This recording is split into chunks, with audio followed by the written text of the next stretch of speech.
श्रीकृष्णाय परमात्मने नमः। अथ पञ्चमोऽध्यायः। कर्मसन्न्यासयोगः।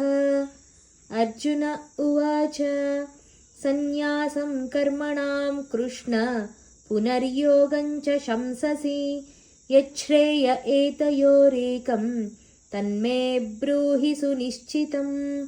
श्रीभगवानुवाच सन्न्यासः कर्मयोगश्च निःश्रेयसकरावुभौ तयोस्तु कर्मसन्न्यासात् कर्मयोगो विशिष्यते। ज्ञेयः स नित्यसन्न्यासी यो न द्वेष्टि न काङ्क्षति निर्द्वन्द्वो हि महाबाहो सुखं बन्धात् प्रमुच्यते। साङ्ख्ययोगौ पृथक् बालाः प्रवदन्ति न पण्डिताः एकमप्यास्थितः सम्यक् उभयोर्विन्दते फलम्। यत्साङ्ख्यैः प्राप्यते स्थानं तद्योगैरपि गम्यते।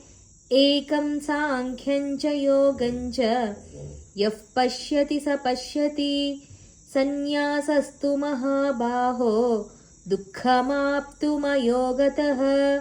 योगयुक्तो मुनिर्ब्रह्म न चिरेणाधिगच्छति योगयुक्तो विशुद्धात्मा विजितात्मा जितेन्द्रियः। सर्वभूतात्मभूतात्मा कुर्वन्नपि न लिप्यते नैव किञ्चित् करोमीति युक्तो मन्येत तत्त्ववित्। पश्यन् शृण्वन् स्पृशन् जिघ्रन् अश्नन् गच्छन् स्वपन् श्वसन् प्रलपन् विसृजन् गृह्णन् उन्मिषन् निमिषन्नपि इन्द्रियाणीन्द्रियार्थेषु वर्तन्त इति धारयन्। ब्रह्मण्याधाय कर्माणि सङ्गं त्यक्त्वा करोति यः लिप्यते न स पापेन पद्मपत्रमिवाम्भसा। कायेन मनसा बुद्ध्या केवलैरिन्द्रियैरपि योगिनः कर्म कुर्वन्ति सङ्गं त्यक्त्वात्मशुद्धये।